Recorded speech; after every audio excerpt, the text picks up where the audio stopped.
The CBS Radio Mystery Theater presents...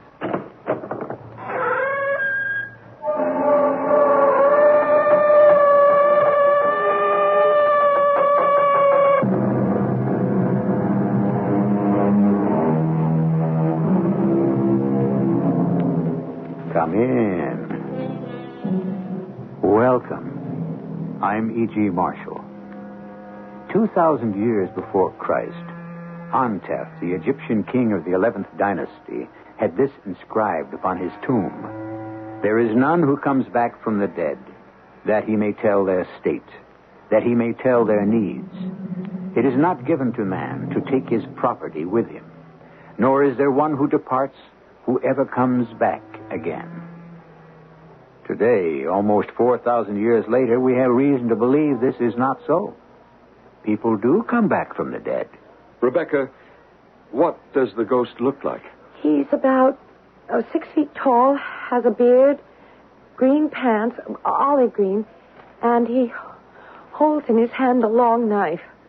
How old would you say he is? About 30. Anything peculiar about his clothing? I'd say they were, what people wore in the 40s. My dad had pleated pants like his. So it's possible your ghost passed over 30 years ago. Passed over? Died. You see, spirits never grow older. They remain exactly the age they were when they left this world and entered theirs.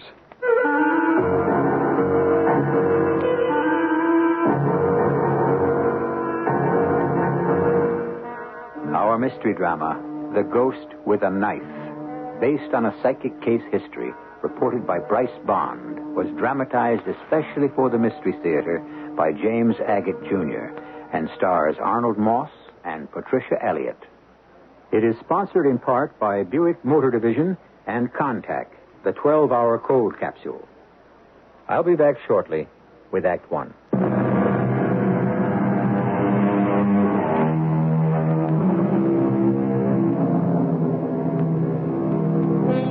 You sit around talking with friends and someone asks, "Do you believe in ghosts?" For the most part, the non-believers are those to whom extrasensory experiences have never happened. But there are very many in this world to whom the spirits of another world are very real and active and cry to be heard. One of those who hears them and deals with them is Bryce Bond, a well-known psychic scientist and investigator of the supernatural and supernormal. Let me get down to cases, one in particular. About a week before December the 16th, 1974, I received a call from the president of the Foundation for Parasensory Investigation, who told me that a policeman from Mineola, Long Island, called to say that a Mr. and Mrs. Green, a young couple he knew, asked him to come over to their house and investigate a ghost. I set up a date with the couple and asked David Enters, a medium, a psychic, and also a photographer, to come along with me.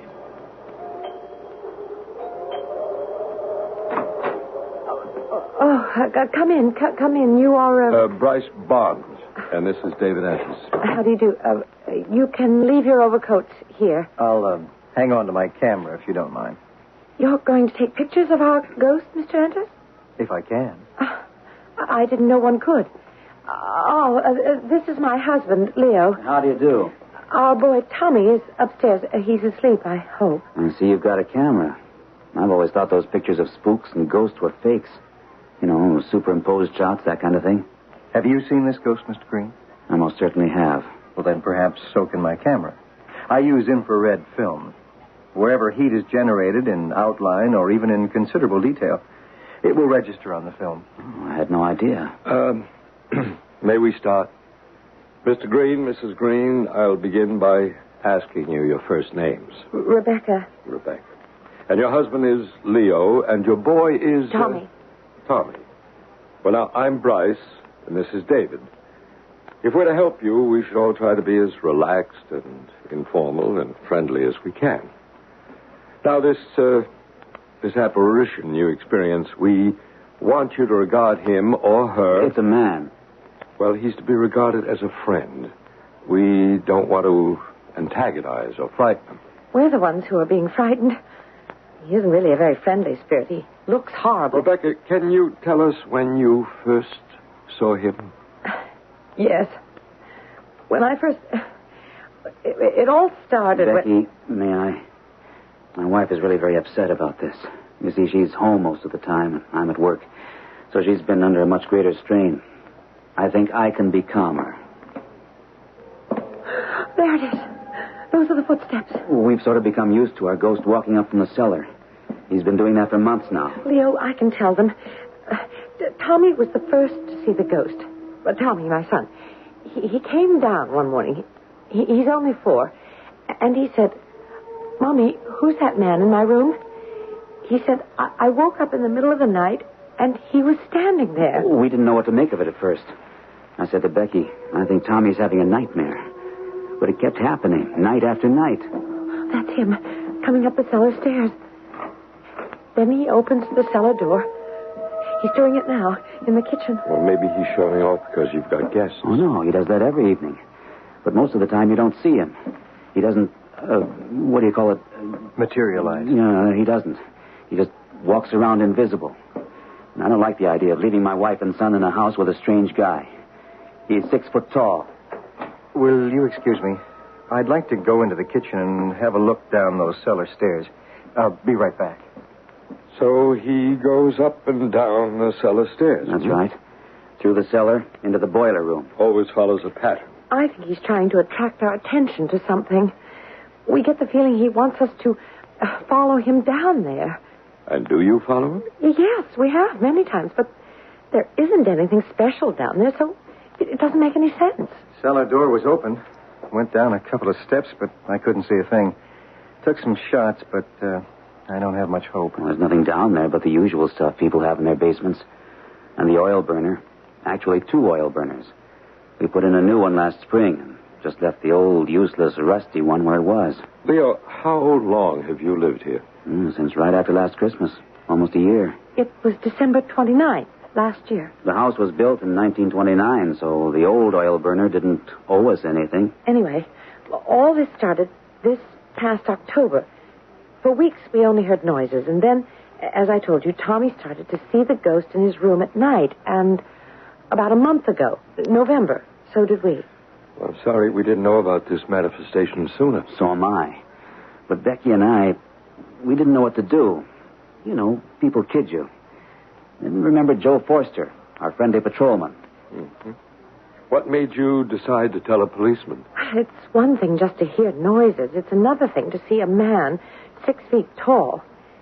But last Monday, I was alone here with Tommy. And he came at us with the knife.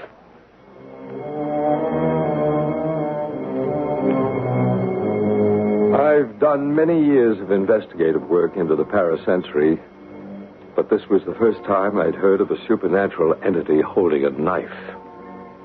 I gave the Greens a complete rundown of who David and I were, the extent of the work of the foundation, and said that we were quite prepared to help them immediately. You mean right now, this evening? As much as we can. Agreed? I should say so. Oh, yes. Rebecca, let's start by going upstairs to Tommy's room. That's where he first saw the apparition? Yes. But I wouldn't like to wake him. It's not necessary. And Leo, would you take David down to the cellar so that he can have a look around? It's from the cellar the ghost always comes, yes? That's right. We think he must live down there. Just up these stairs, Mr. Bryce. Bryce. Here at the landing. That's our bedroom. Leo's and mine on the right. And Tommy's is on the left. Only Tommy has seen him inside his room. I first saw him here, outside Tommy's door. We're standing right where you're standing. What does he look like? He's about 6 feet tall, has a beard, dark hair, a maroon-colored shirt, green pants, olive green. And then, now, he carries this big knife. Rebecca, how old would you say the ghost is? Not old, about 30. Uh-huh. Is there anything peculiar about his clothing? Peculiar? You mean like bloodstains? Oh, no. I mean, is Is it modern or is it old-fashioned? Sort of modern, but not really what you're wearing today. Sort of like what people were wearing 20, 30 years ago. I see. So it's possible the ghost passed over in the 1940s. Passed over? Died. Oh. Do they appear to us in the same clothes they wore when they died? Well, of course. The same clothes and the same age. Spirits never grow older as we do. They remain exactly the age they were when they left this world and entered theirs. Well, now, can we take a peek into Tommy's bedroom? I'll open the door very quietly. I don't want to wake him. Now, where was the ghost standing when Tommy saw him? Mostly at the foot of his bed. Most of the times. Right by that window. Oh, and that's another thing. Wait a sec. I want to show you something. I don't know if this... Would you take a look at this plant? Well, what is it? Or should I say, what was it? African violets. Could have used a little water. That's just the point. This morning, this plant was healthy and alive. I got it at the store. It's at least a tenth of... Well, I don't know how many plants or all kinds we've put in Tommy's room. And he loves growing things. We watch them, water them, but they all die. Overnight, they shrivel up. Have you seen enough? Yes, I have. How does Tommy react to the ghost? Well, he's very little. But still... He isn't scared. But he's only 4. That's awfully young to understand fear. I'll tell you something I've noticed, Bryce.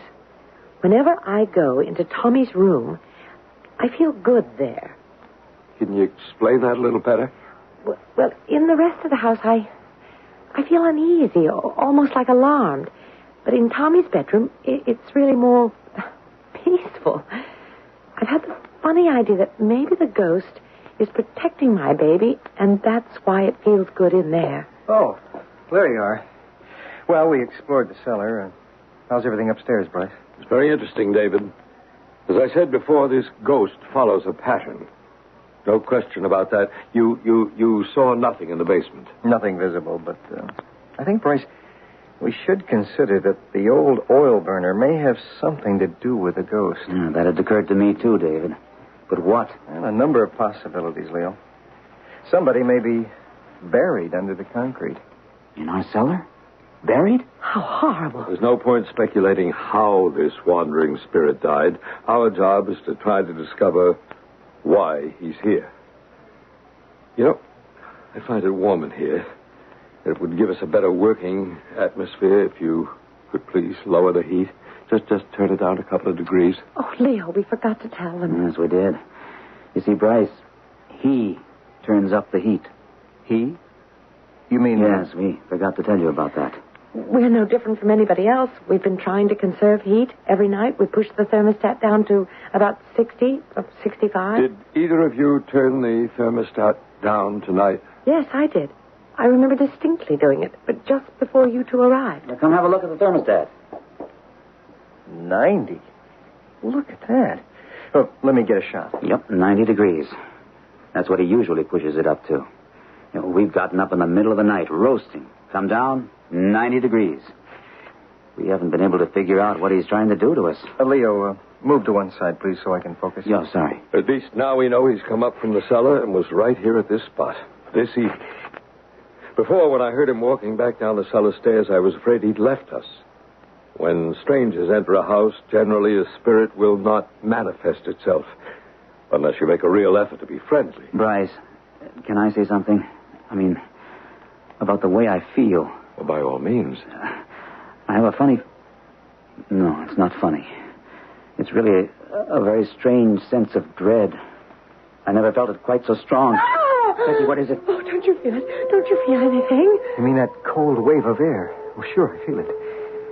I'll just cover the whole room. See if anything registers on the infrared. Oh, we haven't done something awful, have we? I mean, by asking you here. It's very cold right in front of me. Like someone's looking right into my face. I don't think I can stand this much longer, oh, Leo. We must all be calm and accept the fact that at this very moment, our mysterious friend is in this room and he's moving about. Rebecca and Leo Green are real people. This event really occurred in their Tudor-style home on Locust Avenue, Mineola, Long Island, on the 16th of December, 1974. Bryce Bond and David Enters are witness to this fact. I'll return shortly with Act Two.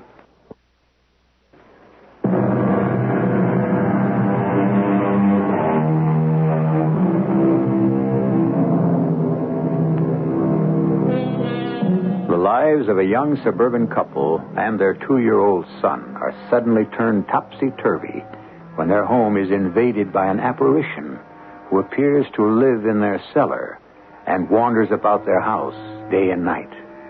To live in a house with a spectral stranger is unnerving enough, but when the ghost carries a long, dangerous-looking knife, it can be terrifying. Why is he here? Can he be made to leave? Bryce Bond, the parasensory scientist, picks up the account.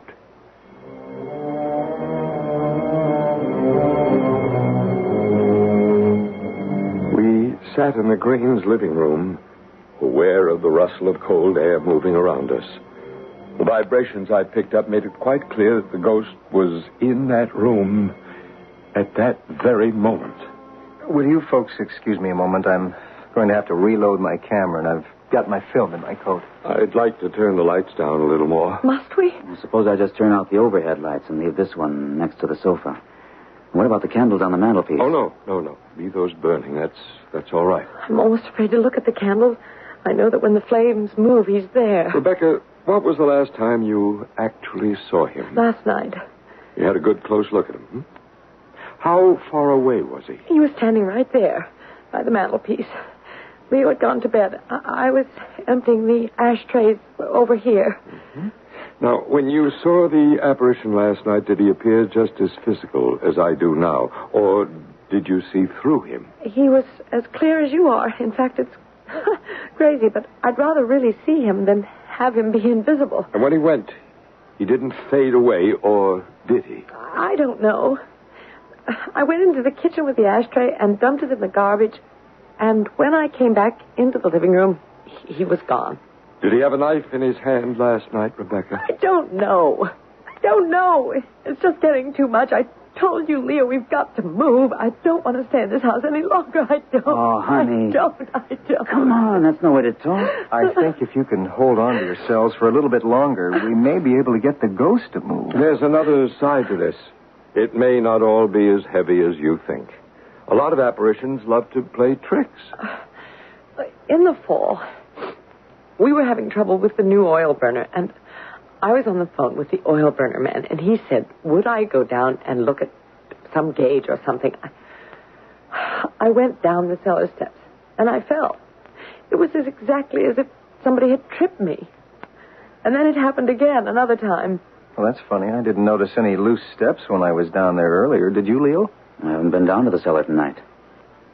Well, sure you have. You brought me down. I took some pictures. Tonight? Of course. You're kidding me. Oh, I absolutely don't remember. Has this happened before in this house? Somebody's actually gone down to the basement and not remembered? Oh, Leo.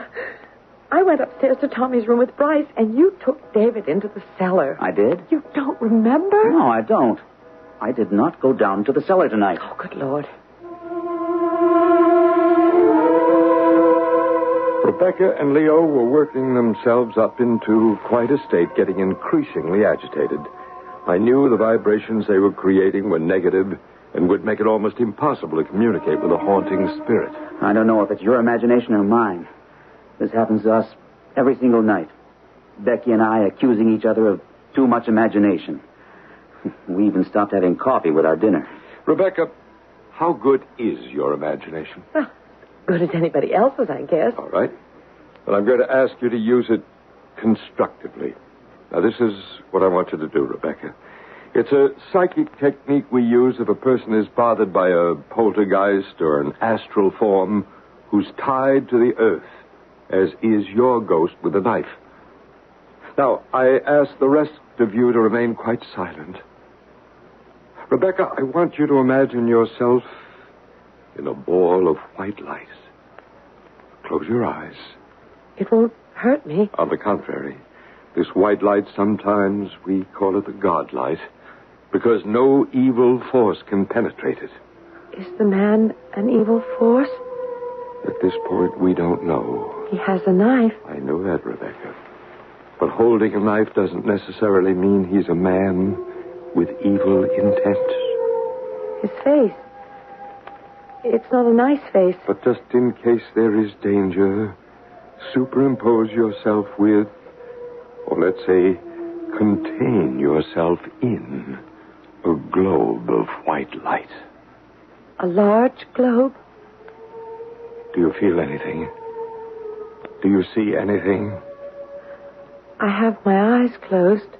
I know that. But in your mind's eye, you should begin to actually see the white light. It's the light of protection, Rebecca. It's the light of love. I see it. The white light. I'm inside it. I see it. All right, David, it's time now. What's David going to do? More pictures? No, David is also a medium. We didn't want to tell you that in the beginning of our session because sometimes people can't appreciate the sensitivity of a medium and they're somewhat disbelieving. But I think now you're both beginning to believe that we can help you. David, sit back. Be comfortable. Can you hear me? I can hear you, Bryce. Your presence is getting fainter. What's David doing? He's dropping into a trance. Yes. Yes. I see him. I see the man. He's tall. Very tall. David's standing up. His face. His face. That's the face of the ghost. David is making his face look like the ghost's. He wants to speak. He wants to speak through Bryce. He wants to say something, Bryce. No harm. No harm. I mean no harm. Why do you say that, Bryce? Thank you, Bryce. He thanks you for letting him use your voice. The ghost had used my own larynx, my throat, to say the words, I mean no harm. This had never happened to me before. Usually it's the medium who speaks for the spirit. We then brought David out of his deep trance. Naturally, he remembered nothing of what had occurred since he's the conduit between the two worlds. I then proposed we examine every room in the Greens' house for vibrations, starting at the top. All of us went up the narrow stairs to the attic. Bryce, would you take over now? I'm going to try for some more pictures. Sure. Rebecca, Leo, let's turn out that electric bulb hanging there.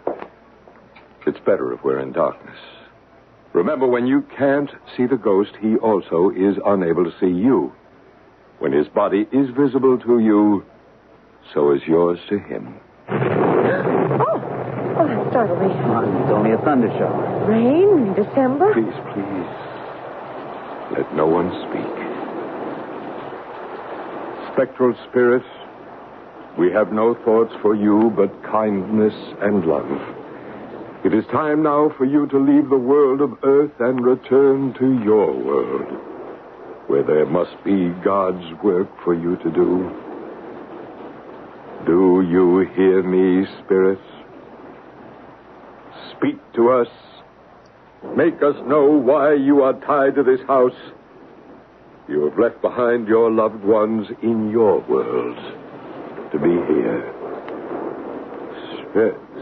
Spectral spirit, why are you in this house? What do you want to say? Oh, I feel the weight. Something was taking possession of me. My head became heavy. It was hard to breathe, to get my words out. The spirit was trying to come through and tell me something. At last it passed, and we left the attic. On the second floor, we checked every room. Little Tommy's, where he lay asleep, had the warmest vibrations. Leo and Rebecca's very cold and unusual vibrations. David took pictures everywhere. Bryce, shall we do the exorcism now? I was just going to suggest that. Every room. Exorcism? Isn't that some kind of spooky religious thing for witches and devils and, well, I don't know what? Leo, you've been seeing too many horror movies. We're not about to exorcise a person, but the runes. But isn't that, well, kind of sacrilegious? No, not at all. Ours is very, very simple. We just try to communicate to see the prevailing entity, and sometimes we do. It appears in a misty form. How do you do it? We use the sign of the cross. I thought the cross was a symbol of what Jesus Christ was crucified on. Oh, heavens, no. That sign isn't the exclusive property of the church. The true cross is fire, air, water, earth. It predates Christianity by at least 65,000 years. I had no idea. The sign was used in those ancient days as a fire line to burn away negativity and to act as a natural blessing. And that's the sign you're going to make now? Exactly as the ancient metaphysical priests did. It's not a religious cross at all. Can we watch? Well, dear Rebecca, you should watch. This is your house. This sign will bring peace to it.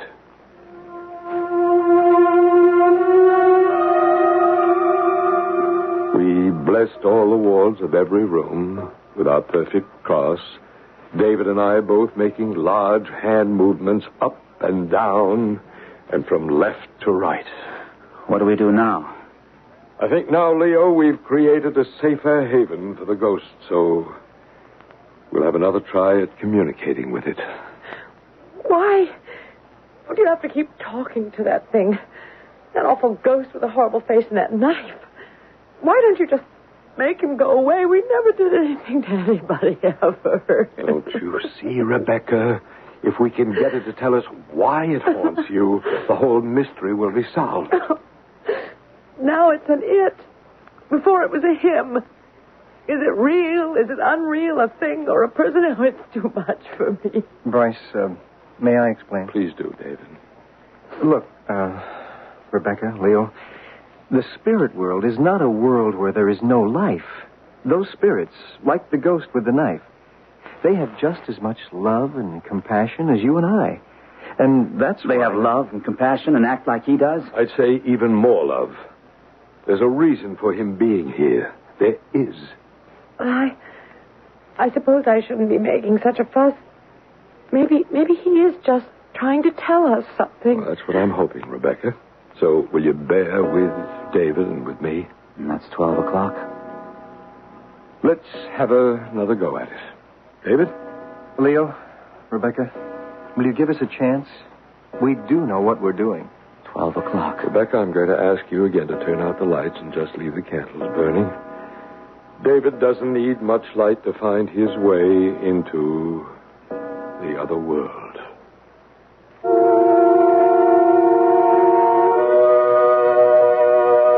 Hard to believe, is it? This is not fiction. It's fact. The foundation for parasensory investigation indeed exists. Scientific psychic explorer Bryce Bond is a real person. And the events you are listening to happened. To what extent this couple and their child were freed from the haunting of the ghost with the knife, we shall find out when I return shortly with Act 3.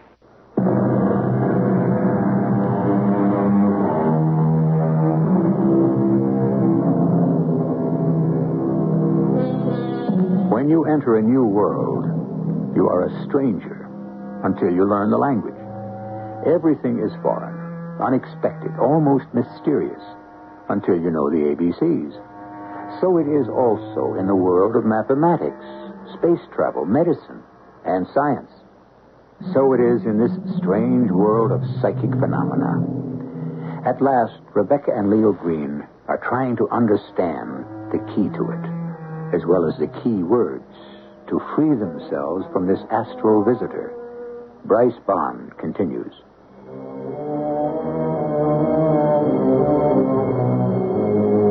I told them I felt we were getting close to the solution. The next step was for David again to enter a trance state. Trance state. Now, what's that, they wanted to know. I explained that through David, we'd be able to enter the mysterious land of the spirit side. I'm sorry I acted like that, Bryce. It was stupid of me, especially when I believe we're on the home stretch. I really do want to know. So do I, every step of the way. And you were telling us about trance state, Bryce. It's a state of being and non-being. For instance, when I do my healing, I drop down into a trance state, meaning myself, my ego, the Bryce Bond ego, leaves me, as David's is leaving him now. Why do you do that? Can we have silence, please? David is freeing himself so that he can channel all the energy from above. You see? Now watch him.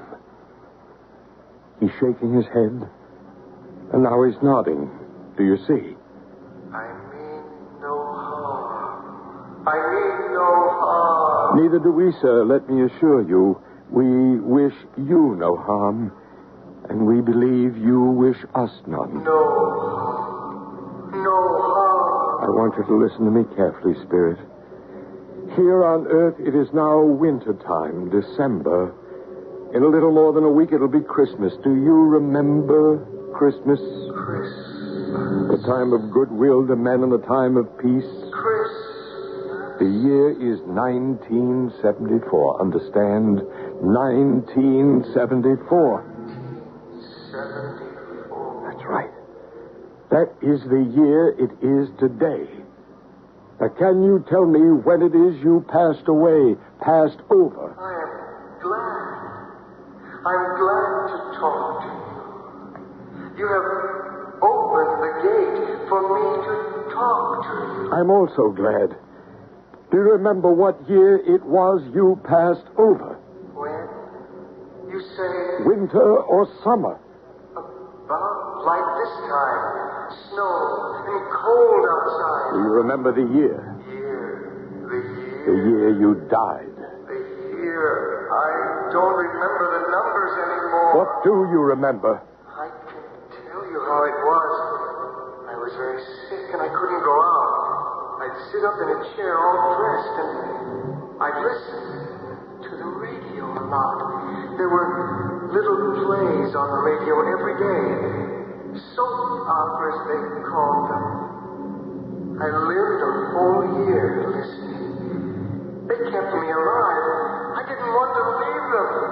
Nobody would let me out of my room. And I hadn't put it right. What hadn't you put right? I knew as I lay there, I hadn't fixed it right. It would go wrong. What is it that would go wrong? I want to tell them. Is it something you want to tell Rebecca and Leo and Tommy? I love little children. What is it that's troubling you? Do you want to tell them something? From harm. You are warning them. Is that it? What harm?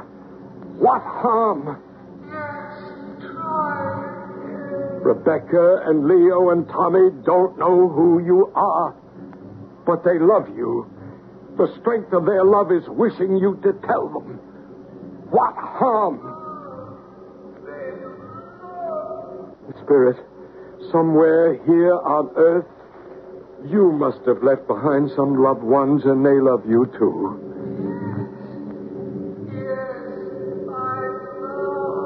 Can you hear me? Can you hear me still? The ghost has gone. Oh, Are you all right, David? Yes. He was very strong, wasn't he? We almost found out why he comes here. It's something he's left undone. Thank you, David. Won't our ghost come back? I hope so, but I don't know. I'd imagine that until his job is finished, he won't leave you. What job? What is it? What could he have yet to do? All close our eyes now. I shall speak for all of us. At this very moment, we are all going to the cellar door. Yes. Yes. We want to go down the cellar stairs. I have that feeling, too. Yes. A sense of urgency. Now. We must go now. Yes, we mustn't waste a moment. There was no question about it. It was a pull as strong as gravity. We all knew we had to go down to the basement. I led the way, and then, strangely enough, like Rebecca had done before me, I, too, tripped on the last step and almost fell. There he is. Over there. By the cellar window. Oh, yes. I hope I've got enough film left in the camera. He's coming this way. He's moving over to my workbench. Friend, what is the warning you have for us? Show us. He's doing something with his foot. Remember, dear friend, we wish to help you do what you have left undone. Then you can return to your world. Can you hear me? Can you understand me? Bryce, I don't want to take any more pictures. I have a strong sense of unity with him now. If I'm in a trance state, accept that and do whatever he says to do through me. Of course, David. The pictures are not important. Now I have exactly the same sense of haste, of something to be done quickly. Oh, there he goes. Into the oil burner room. Stand back. There are gas leaks down here. What? Back. Danger. What leaks? I've never smelled anything down here. Good Lord, yes. It is gas. Do something now. Now. Hurry before it's too late. Emergency service, Island Lighting. Yeah, this is Leo Green, 1447 Locust Avenue, Mineola. There's a gas leak in our basement. Will you send somebody over right away? Green, 1447 Locust, Mineola. You have your oil burner on right now? Becky, do we have the oil burner on right now? Of course we do. Can't you hear it? Yes, we do have it on right now. Do you have a red box marked emergency switch? Just a moment. Do we have a red box, an emergency switch? Yes, at the head of the stairs. Yes, we do. Right at the head of the stairs. Well, will you go there now and switch it off? We'll have somebody around to your house very shortly. It was quite true. The message relayed through David by the ghost. There was a gas leak. It had been seeping for quite some time. The power company told the Greens that had they not been alerted, in a matter of hours, their house on Locust Avenue might have gone sky high in an explosion. Everything was turned off and made safe by 3 a.m. We were all sitting around in the kitchen, finally having some coffee. All those days and nights of not knowing. Oh, and now it's all over. Did you take a look at Tommy? Yes, he hasn't stirred. He slept right through the whole thing. Funny, when I went up to check on him, I felt this very warm vibration, and I thought, I know. Our ghost has come up to Tommy's room to say goodbye. Then, all of a sudden, the feeling just disappeared. Your little boy had a friend. I don't think you'll have any problems about keeping plants alive in his room anymore. Well, couldn't it have been the gas? Plants are sensitive to that. You think that's what it was, Rebecca? Oh, Leo, sometimes I begin to really wonder about you. It was the ghost trying to warn us. Oh, come on now. Can't there be a natural reason for something? Everything can't be explained by the supernatural. But there was no gas leak anywhere near Tommy's room. You come on now. Look, friends, we have a report to write and some sleep to get. Thank you for the coffee. Oh, Bryce, you and David were real friends. It's been an experience I don't think either of us will ever forget. I'd say on the whole, we had a very peaceful reaction. Don't you agree, Bryce? Oh, yes, indeed. This ghost with a knife, he was quite a peaceful entity. Not a negative entity in the slightest. Only negative briefly to frighten them into action. I hesitate to think where we'd be tomorrow if you two hadn't shown up. Who knows? Possibly our friend the ghost would have still found some way to warn you. When I think of it, he did everything short of ripping the thermostat off the wall. And still we didn't get the message. Oh, nice fellow. You know, towards the end there, I sort of wished I could have gotten to know him better. You don't think he'll be back? I doubt it. Not even for a short visit? Well, good night, all. Where did you put our coats? Oh, I'll show you. Good night. And thank you, everybody. We'll let you know if my pictures show anything. I mean, David, didn't you feel that way? That you'd like to have known the ghost better? I would. Leo, who knows? If everything hadn't worked out, then maybe yes. You might have gotten to know him real well. You might have spent Christmas with your ghost in his world.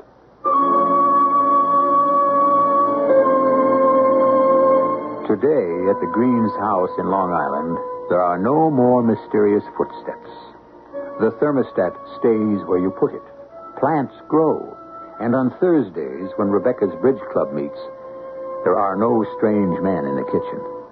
But there is a larger meaning to the story you have just heard, which I'll tell you when I return shortly.